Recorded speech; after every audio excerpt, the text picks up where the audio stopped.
के कारण कलयुग में स्त्रियां पराये मर्दों के साथ संबंध बनाती हैं। आज ये हम जानेंगे श्री कृष्ण के शब्दों में। महाभारत और अन्य प्राचीन ग्रंथों में उल्लेख है कि जब पांडवों और कौरवों के बीच युद्ध समाप्त हुआ और श्री कृष्ण ने धर्म की पुनर्स्थापना की तो उन्होंने पृथ्वी पर कलयुग के प्रभाव की चर्चा की। श्री कृष्ण के अनुसार कलयुग का आगमन होते ही मानव जीवन में अधर्म, स्वार्थ और नैतिक पतन जैसे तत्व बढ़ने लगे। इस युग में स्त्री पुरुषों के बीच संबंध का स्वरूप बदल जाएगा। कई पुराणों में यह भी उल्लेख मिलता है कि कलयुग में नैतिक पतन का मुख्य कारण माया का प्रभाव होगा। माया मनुष्य को पथ भ्रष्ट करेगी और सांसारिक इच्छाओं को बढ़ावा देगी। इसी कारण से कलयुग में स्त्रियां और पुरुषों अपने नैतिक, धार्मिक और दायित्व को भूलने लगेंगे। श्री कृष्ण ने एक स्थान पर यह भी कहा कि कलयुग में स्त्रियों और पुरुषों का चरित्र पहले के युगों की तुलना में कमजोर होगा। लोग अपनी इच्छाओं को और लालसाओं को पूरा करने के लिए किसी भी सीमा तक जा सकते हैं। पराये पुरुष और स्त्रियों के प्रति आकर्षण बढ़ेगा, जो समाज के लिए अशुभ संकेत है। यह पापमय आकर्षण माया का खेल है, जो इस युग के दोषों में से एक है। महाभारत और श्रीमद् भागवत गीता में कुछ स्थानों पर यह भी कहा गया है कि कलयुग में चारित्रिक पतन होने के साथ साथ विवाह के संबंधों की पवित्रता में भी कमी आएगी। श्री कृष्ण ने इसे मानव जीवन के स्वाभाविक दोष के रूप में नहीं, बल्कि इस युग का अभिशाप और कलयुग का प्रभाव बताया है।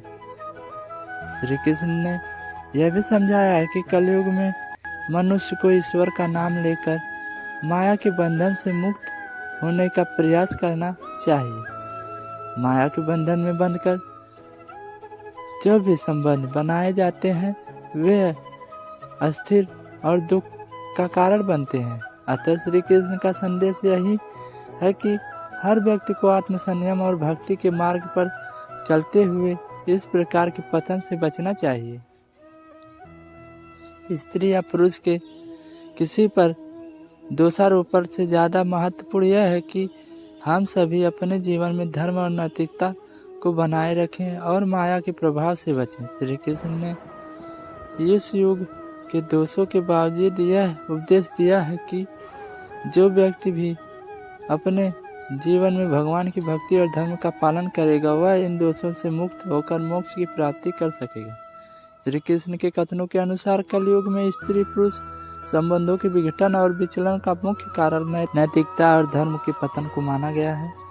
श्रीमद् भागवत गीता, महाभारत और अन्य पुराणों में श्री कृष्ण ने कलयुग के गुणों और दोषों का उल्लेख किया है, जिसमें यह कहा गया है कि इस युग में इंसान की इच्छाएं अत्यधिक बढ़ जाएंगी और नैतिकता का ह्रास होगा।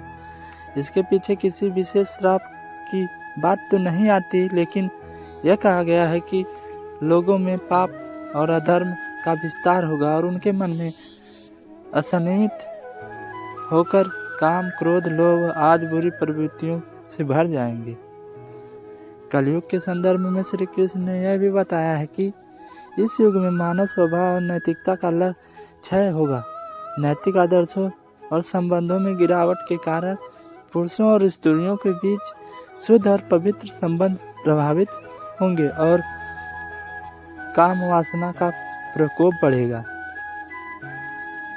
महाभारत के अनुसार कलयुग के आरंभ में ही यह भविष्यवाणी की गई थी कि इस युग में मनुष्य अपनी प्रवृत्तियों में से भटक जाएगा।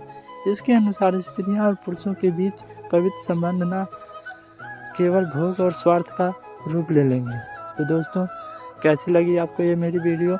अगर अच्छी लगी हो तो लाइक और सब्सक्राइब कर देना और कमेंट में जय श्री राधे जरूर लिखना।